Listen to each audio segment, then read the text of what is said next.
all you beautiful people. I am here. It is Goose, and this is On With The Show. And thank you for coming back and watching another episode.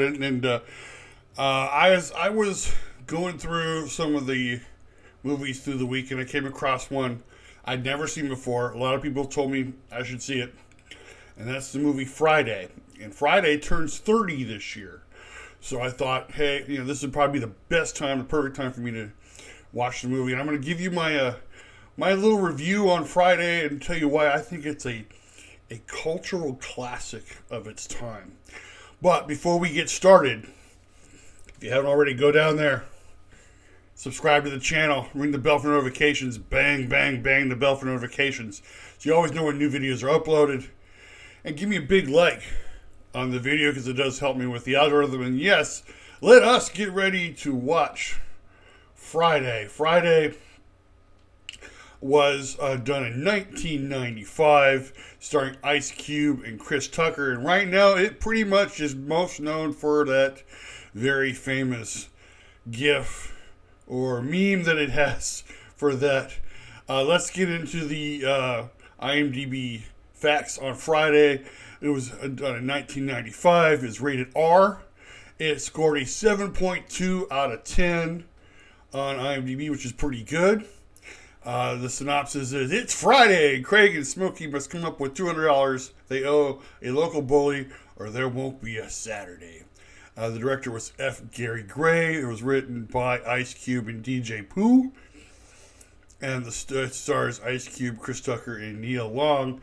Again, the principal cast was Ice Cube, Chris Tucker, John Witherspoon, the great John Witherspoon, who played the father, Anna Maria Horsford played the mother, Regina King, who played the sister in that, and had Faison Love in this film. You might know Faison Love, most known for being the department store manager in Elf, and DJ Pooh played Red himself.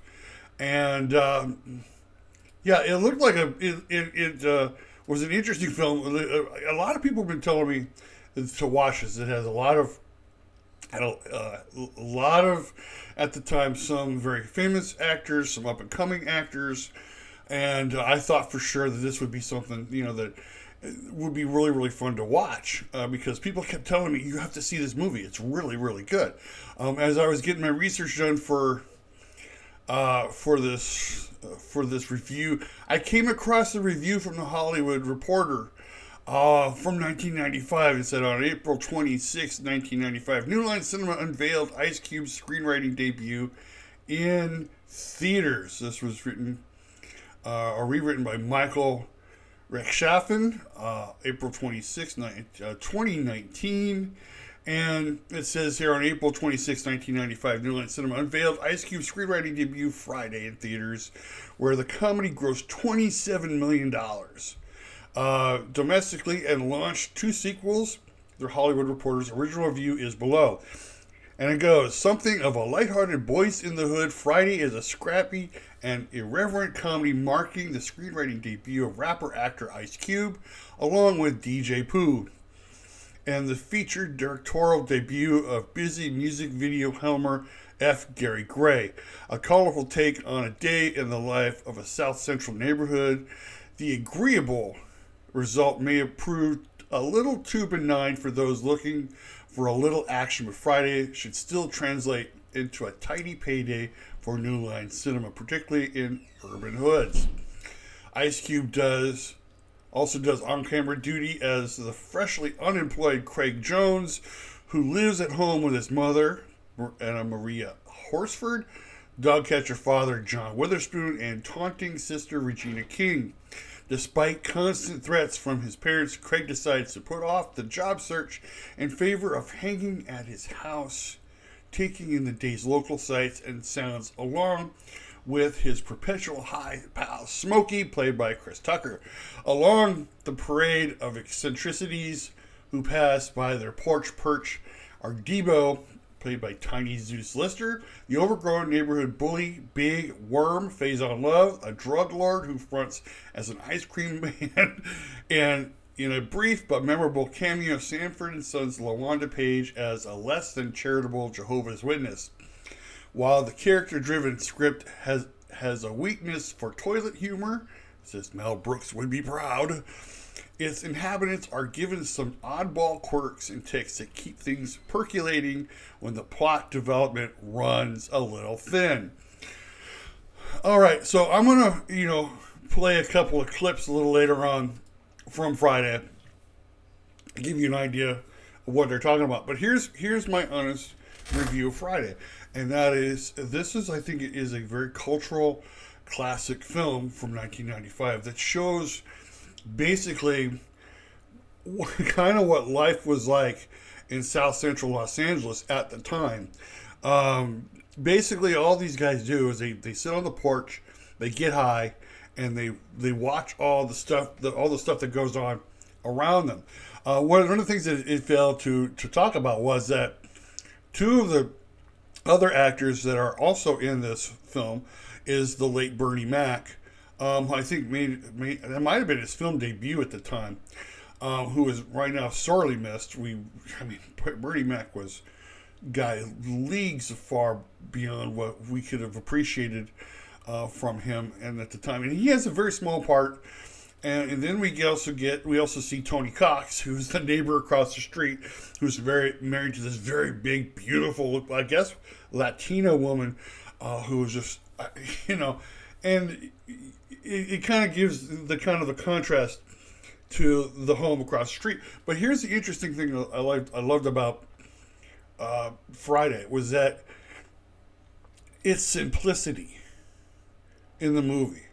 All it really is about these guys sitting on their porch, watching. And let's be honest, sometimes sitting on your porch with a cup of coffee, watching all the neighbors do their things, is kind of more entertaining than what you could watch on television or streaming.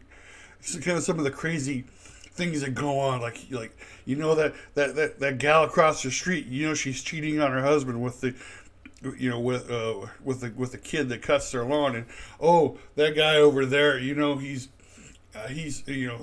6 cans into a 6-pack, and he's about ready to pass out on the lawn. And over there, unfortunately, that the crazy guy that lives over there, he's a little off, and starts talking to the bushes. And that, because I've seen that. I remember living in a couple of neighborhoods where, you walk by the neighbors and they're like, "Hey, how you doing?" "Fine." "What are you doing today?" "Whatever." That's basically it. That's about as much as what, because all they're going to do is just sit there and watch all the entertainment go on in the neighborhood. And again, they had to put a little bit of a plot, so that they have to figure out how to come up with $200 to pay the drug dealer, and which constantly gets interrupted by the bully of the neighborhood, because they're trying to find money, and this dude keeps coming over and taking their money. But that's basically what it's all about. It's that the movie is very simplistic. You don't need extravagant sets and a very huge millions of dollars of pre-production of a script that has to be, that has to have constant plots going on. I mean, the constant plots going on is all the different craziness that goes on in the neighborhood. And if you think about it, that's probably what Ice Cube was really writing about. He probably sat on his porch and went, there's a movie here.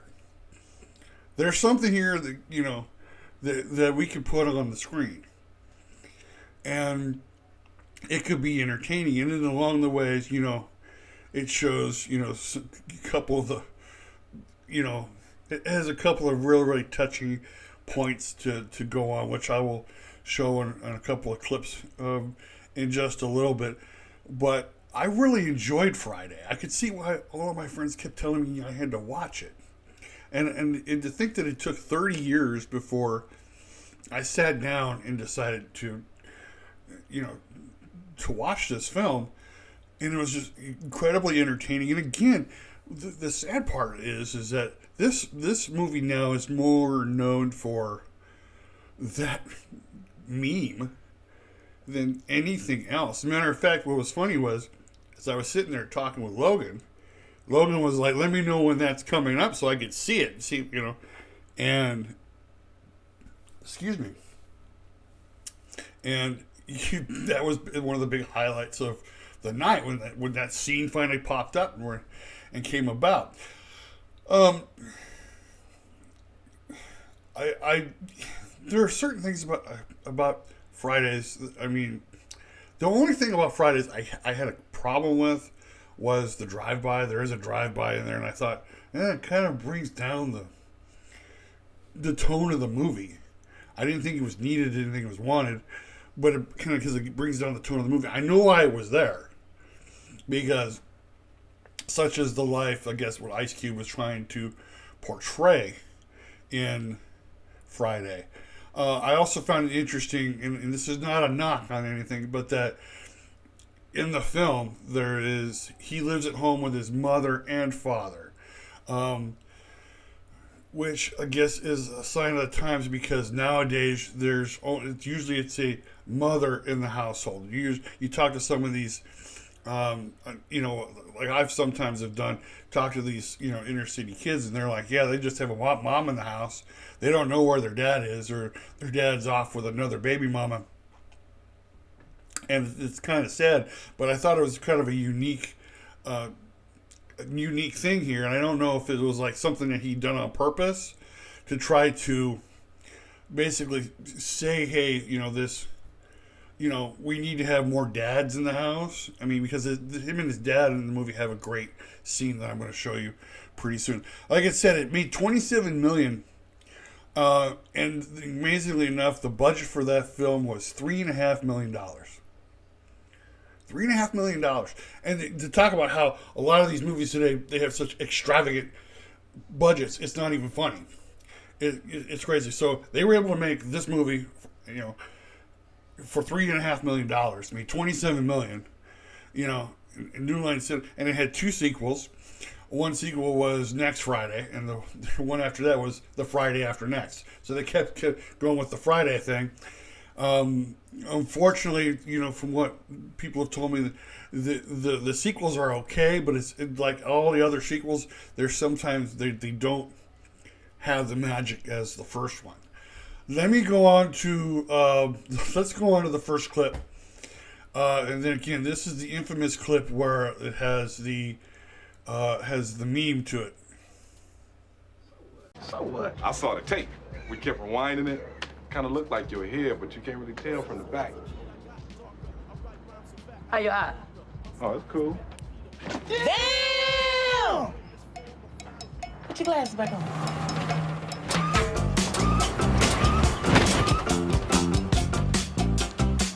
Sup, Craig? Sup, Red? Hey, Smokey, sell me a dub. I ain't selling you nada. Oh, come on, Holmes. Let's let bygones be bygones. Hell no. Now raise the fuck up before Craig's father come out here. You need to go on and do that. Hell no, I ain't selling him shit. Better get your ass off your shoulders. You ain't gonna get me shot up. You better make that money. Hurry up.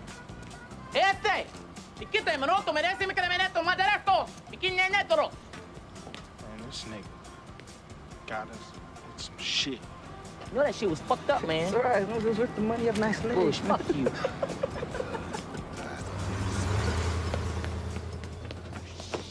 Come Debo.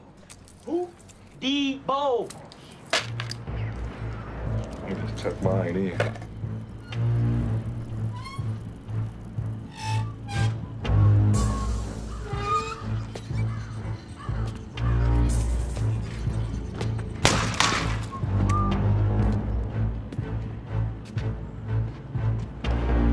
What's up, y'all? What's up, Red? Thanks for the bike. What you got on my 40, homie? I thought you had $200. I do. But I won't spend Red's money. I'm broke. Give it up, Red. Come on, Debo, stall him out. Where you got my 40, homie? I don't have nothing. Yeah, you got something. Why you tripping, Debo? Shut up, fuck, I'll knock your ass out. Oh, man, that's messed up. Won't you give him back his chain? What chain? Yeah, what chain?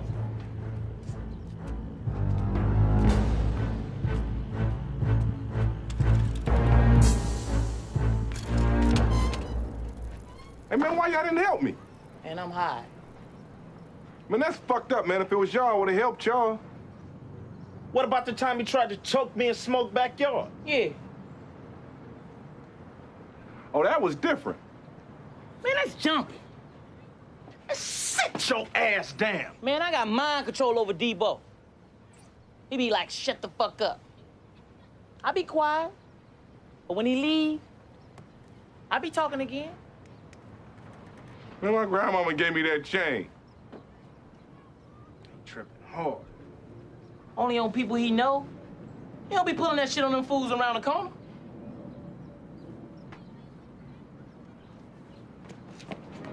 Fuck that. Oh.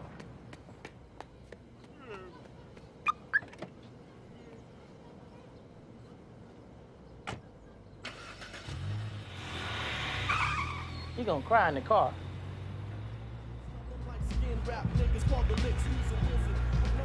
Come down. Her punk ass boy. No. What you doing with that on your head? Don't even ask.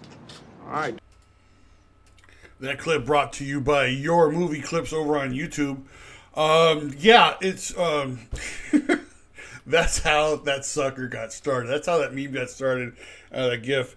It is just.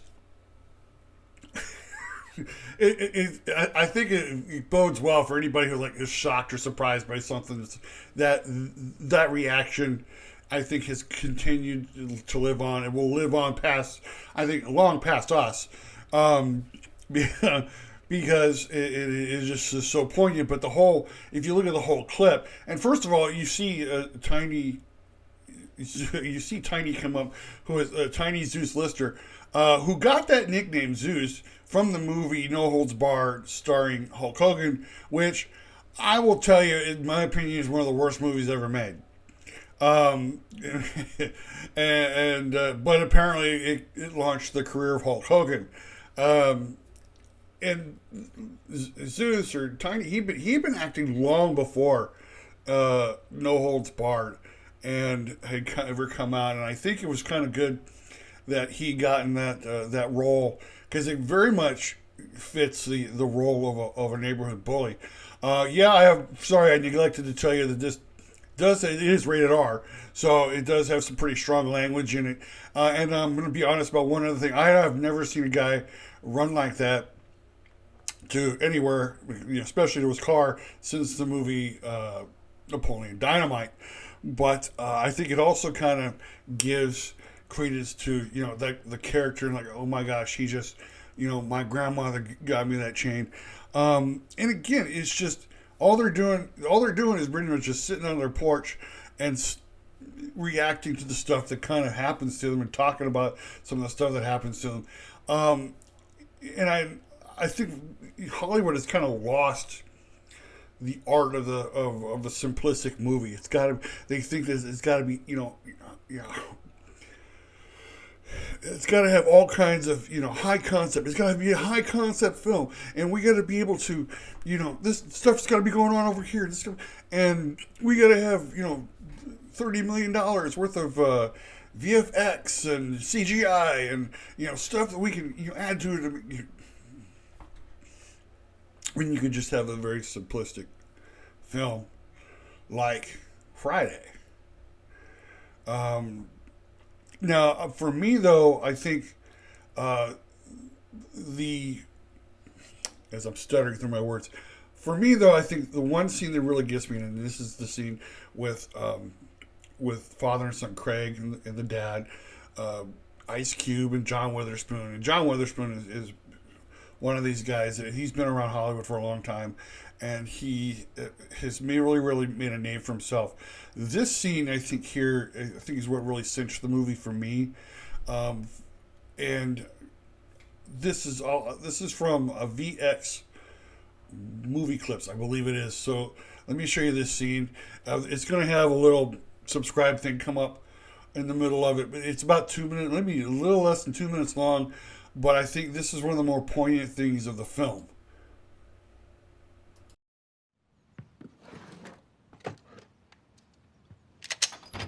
Hey, Craig, have you seen my shoe?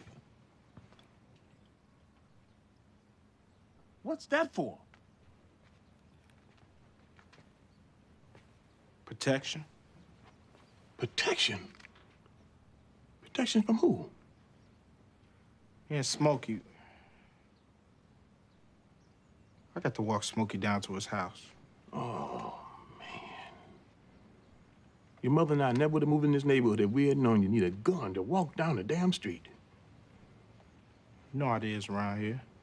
Oh, no, son. That's not the way it is. You kids today are nothing but punks. Sissified. So quick to pick up a gun. You're scared to take an ass whipping. This what makes you a man. When I was growing up, this was all the protection we needed. You win some, you lose some. But you live. You live to fight another day. And you think you're a man with that gun in your hand, don't you? I'm a man without it. Put the gun down. Come on, put up your dukes. Now you're a man. Your uncle picked up a gun, too. He had to find out the hard way. 22 years old. You got a choice. These are all you need. All right?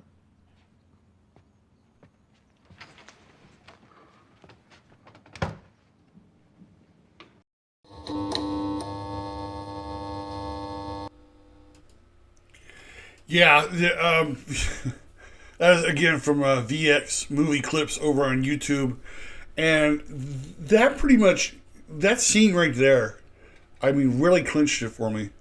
That it was just more than just, you know, it was more than just two guys fooling around on the porch. That it did have a message that, hey, you've got a choice. You know, and it spoke to me now, because if you think 30 years ago, we didn't have all the stuff going on we do today. I'm not going to go into details about all the stuff that's been going on. I think because it's too much craziness, you know, that without blinking an eye, you know, people are more apt to just pull a gun and shoot you than, you know, to actually get into a fight. And don't get me wrong, I mean, we've all seen clips on social media about, you know, massive fights that are going on, you know, all over the place. In fact, I saw a video yesterday about, you know, fights that are going on in airports and cruises and all kinds of crazy places, and you know, and I guess because there you can't carry a gun, I mean, if you get arrested, but you know, but I love the idea that it's like you have a choice, you know, that, you know, you have this, you know, at the end of the day, we had this and we were able to get up and walk home. You know, you're all too worried about taking an ass whooping.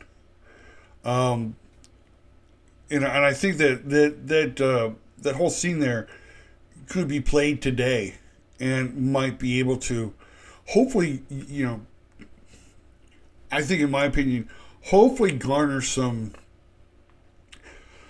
God, what's the word I'm looking for? You know, some hope that things can get back to some civility, rather than just, you know, someone disses you, upsets you, that you pull out a weapon, and rather than talking it out or fighting it out, you know, now you've killed somebody. And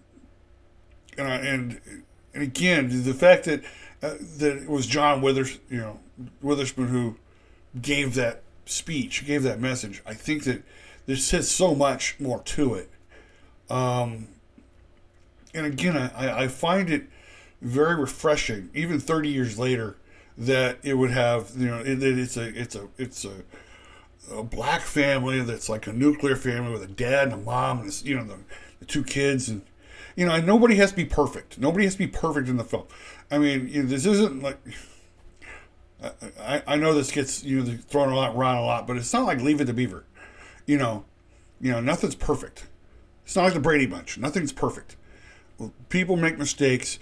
You know, people don't live lives that they want to live. They go out, they work their jobs, they get fired from jobs. You know, They help their friends out and trying to help them out in crazy, situations, and that's what life is really all about. Kind of one of the reasons why I really enjoyed this movie. It was very different than I think what movies have been done today.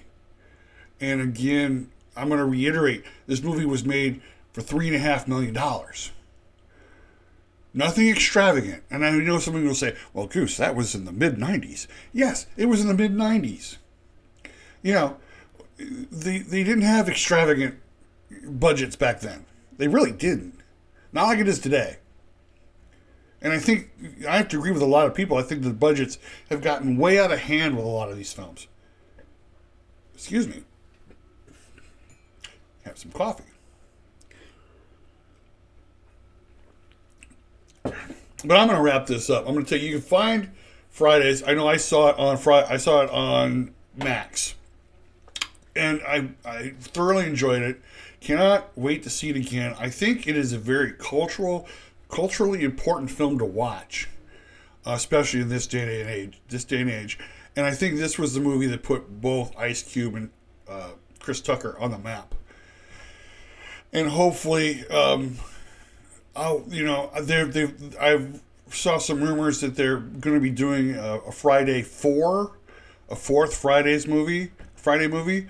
I hope not. If they're, because if you're going to do a movie, especially a fourth one, on a movie like this, I think you really, really need to go back to the beginning of how it all started, how it all worked.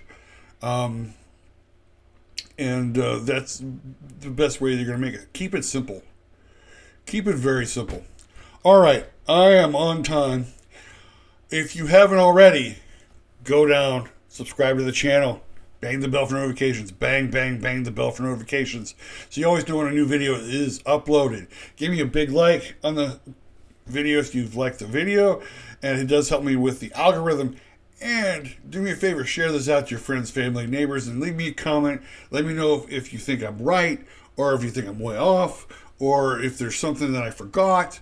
I really, really, really love reading your comments. They do make me smile. But from here at On With The Show Studios, I am Goose. This is On With The Show. Thank you for watching. I'll see you on the other side.